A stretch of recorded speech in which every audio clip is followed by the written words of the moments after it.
नमस्कार दोस्तों। आज के इस सेशन में हम लोग डिस्कस करेंगे कि जो डॉक्ट्रिन ऑफ कंस्ट्रक्टिव नोटिस है उसका क्या मतलब होता है और यह कैसे कंपनी को प्रोटेक्ट करता है आउटसाइडर से।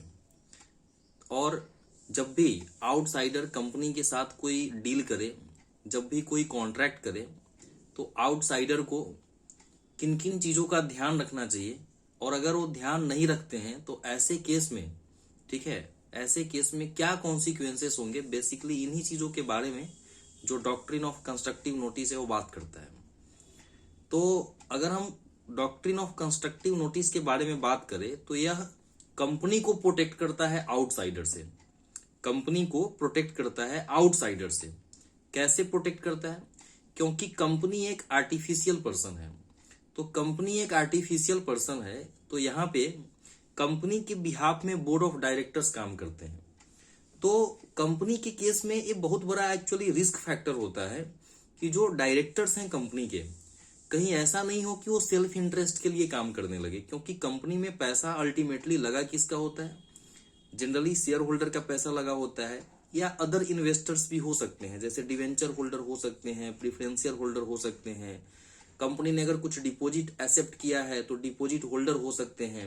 अगर कंपनी के प्रॉपर्टी पे चार्ज क्रिएट है तो चार्ज होल्डर हो सकते हैं। तो ये तमाम सारे आउटसाइडर हो सकते हैं जिसका किसी कंपनी में इंटरेस्ट हो सकता है। तो कंपनी क्योंकि एक आर्टिफिशियल पर्सन है, तो कंपनी एक आर्टिफिशियल पर्सन है, इसलिए कंपनी के कुछ इंपॉर्टेंट डॉक्यूमेंट्स होते हैं। और कंस्ट्रक्टिव नोटिस का जो सिद्धांत है वो यही कहता है कि जब भी कोई आउटसाइडर कंपनी के साथ कोई कॉन्ट्रैक्ट करे, कोई डील करे, तो ये आउटसाइडर की ड्यूटी बन जाती है कि आप उस इंपॉर्टेंट डॉक्यूमेंट को देखने के बाद ही कॉन्ट्रैक्ट करो, एग्रीमेंट करो। ऐसा इसलिए है क्योंकि अगर आप उस डॉक्यूमेंट को नहीं देखेंगे तो कैसे पता चलेगा कि इस कंपनी के ऑब्जेक्ट क्या है ना, इस कंपनी के लिमिटेशन क्या है, इस कंपनी में डायरेक्टर्स को पावर क्या है। अगर इन चीजों को बिना देखे हुए कोई भी आउटसाइडर अगर कंपनी के साथ कोई कॉन्ट्रैक्ट करता है तो ध्यान रखे बात, कंस्ट्रक्टिव नोटिस का सिद्धांत कहता है कि ऐसे केस में कंपनी इन चीजों के लिए लायबल नहीं मानी जाएगी जो कि उसके स्कोप में नहीं था, जो कि उसके लिमिटेशन से बाहर था या जो उसके पावर और फंक्शन से बाहर था। यानी कि अगर कंपनी के ऑब्जेक्ट में कुछ और चीजें लिखी हुई है और उससे बियॉन्ड जाकर के अगर कोई डायरेक्टर कंपनी के बिहाफ में काम करता है और आउटसाइडर बिना जाने, बिना समझे, बिना important documents like memorandum of association, articles of association, minutes book है, स्टैट्यूटरी रजिस्टर्स हैं, बिना इन चीजों को देखे हुए अगर कोई भी आउटसाइडर कंपनी के साथ डील करता है तो ऐसे केस में आउटसाइडर इसके लिए खुद लायबल माने जाएंगे और कंपनी के ऊपर कोई भी लायबिलिटी इंपोज नहीं की जाएगी। कंस्ट्रक्टिव नोटिस का सिद्धांत यही कहता है। इसका मतलब ये हुआ कि जब भी हम किसी कंपनी के साथ कोई भी डील करें तो ध्यान रखे बात, कंपनी के साथ डील करने से पहले हमें ये जरूरत होगा कि हम कंपनी के मेमोरेंडम को जरूर देखें, हम कंपनी के आर्टिकल्स को जरूर देखें। अगर कंपनी के प्रॉपर्टी पे कोई चार्ज क्रिएट है तो उस कंपनी के चार्ज रजिस्टर को देखें, कंपनी के मिनट्स बुक को देखें। तो इन सब चीजों को देखने के बाद क्या होगा कि आप उस कंपनी के इंटरनल जो फंक्शन है उन चीजों को समझ पाएंगे और कंपनी में डायरेक्टर्स को कितना पावर दिया गया है, इन तमाम सारी चीजों को आप समझ पाएंगे। इन चीजों को देख करके ही आपको कंपनी के साथ डील करना है। अगर बिना देखे हुए डील करेंगे तो आप इसके लिए खुद लायबल माने जाएंगे, कंपनी के ऊपर कोई लायबिलिटी इंपोज नहीं होगा। इसको थोड़ा सा और अगर हम रिलेट करने की कोशिश करें तो सेल्स ऑफ गुड्स एक्ट जो है 1930, अगर आप देखोगे तो वहां पे भी बायर के लिए एक चीज जो डॉक्ट्रिन ऑफ कैविट एम्प्टर है वो कहता है buyer be aware. Doctrine of जो कैविट एम्प्टर का सिद्धांत है वो यही कहता है कि बायर बी अवेयर। ऐसा इसीलिए कहा गया है कि ऐसा नहीं हो कि आप एकदम से मंदबुद्धि की तरह, ठीक है, डील करो। जब हम कोई चीज परचेज भी करते हैं तो वहां पे भी एक कॉमन लेमन की तरह हमें बिहेव करना है, एक कॉमन लेमन की तरह हमें अपना फंक्शन करना है। आंख बंद करके किसी भी काम को नहीं करना है। यानी कि किसी सामान को परचेज करते समय जिस तरीके से सेल्स ऑफ गुड्स एक्ट में एक परचेजर को, एक बायर को अवेयर होने की जरूरत है, उसी तरीके से कंपनी के साथ कोई जब हम डील करेंगे तो कंपनी के साथ डील करते समय उस थर्ड पार्टी को, उस आउटसाइडर को भी अवेयर होना जरूरी है।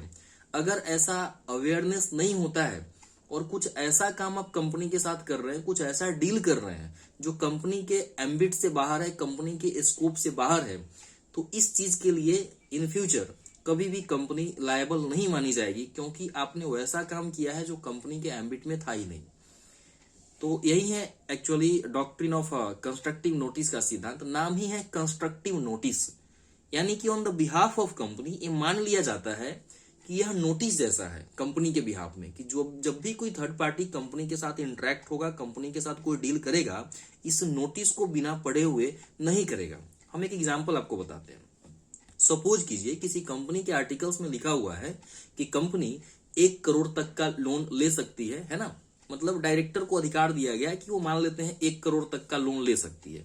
ये कंपनी के आर्टिकल्स में ऐसा लिखा हुआ है। हालांकि लोन के लिए अगर हम बात करें तो इसके लिए कंपनीज एक्ट के प्रोविजन भी लग जाते हैं, सेक्शन 185, 186, ये सब अट्रैक्ट हो जाता है। बट स्टिल फॉर एग्जांपल हम मान लेते हैं कि एक कंपनी के आर्टिकल्स में ऐसा लिखा हुआ है कि 1 करोड़ तक का लोन कंपनी के जो बोर्ड ऑफ डायरेक्टर्स होंगे वो ले सकते हैं।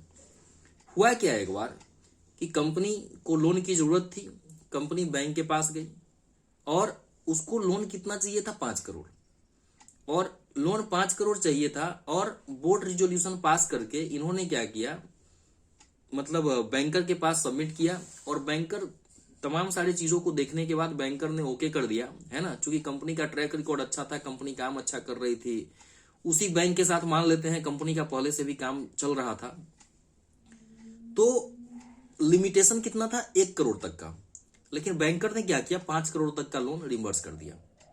ऐसे केस में क्वेश्चन ये है कि क्या कंपनी 5 करोड़ चुकाने के लिए यहां पे लायबल है? आंसर इज नो, क्योंकि कंपनी के स्कोप में था ही नहीं। ये यहां पे क्या हुआ कि डायरेक्टर अपने पावर के बियॉन्ड जाके काम किया, ठीक है। यानी कि कभी भी इस तरह के कंपनी में क्या हुआ कि आर्टिकल्स में तो अधिकार दिया ही नहीं था 1 करोड़ से ज्यादा का, तो फिर कैसे डायरेक्टर बोर्ड रिजोल्यूशन पास करके 1 करोड़ से ज्यादा का लोन ले सकता है? अगर ऐसा होगा तो ध्यान रखे बात, ऐसे केस में कंपनी रिस्पॉन्सिबल नहीं होगी, कंपनी लायबल नहीं होगी। तो सर बैंकर का पैसा क्या होगा?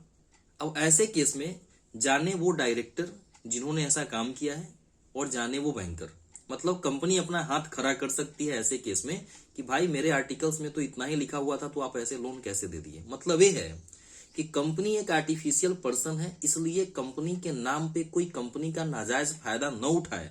इसलिए भी ये डॉक्ट्रिन बहुत इंपॉर्टेंट डॉक्ट्रिन है, doctrine of constructive notice.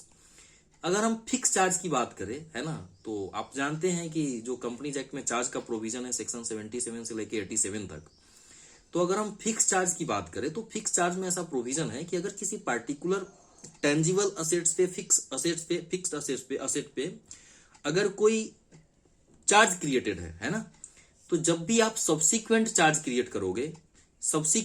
Create करोगे तो जो पहले वाला चार्ज होल्डर है आपको उनसे रिटर्न में कंसेंट लेना होता है, ठीक है। तो मतलब ये है कि अगर हम अपने एक लैंड को, मान लेते हैं कि लैंड की वैल्यू 10 करोड़ है और हमने उस लैंड को क्या किया है, मॉर्गेज करके 1 करोड़ का लोन लिया है। फर्दर मैं उसी लैंड को मॉर्गेज करना चाहता हूं किसी दूसरे चार्ज होल्डर के साथ और हम 1 करोड़ और लोन लेना चाहते हैं, तो प्रोविजन क्या कहता है? प्रोविजन कहता है कि आपको पहले वाले चार्ज होल्डर से प्रायर कंसेंट लेना पड़ेगा, उनसे नो ऑब्जेक्शन सर्टिफिकेट लेना पड़ेगा। फिर फर्दर जाकर के हम क्या कर सकते हैं, उस प्रॉपर्टी पे सब्सिक्वेंट चार्ज क्रिएट करा सकते हैं। तो जब भी अब इस ट्रांजैक्शन में अगर हम देखें तो जो सब्सिक्वेंट चार्ज होल्डर होंगे, उस सब्सिक्वेंट चार्ज होल्डर को कंपनी का चार्ज रजिस्टर देखना पड़ेगा।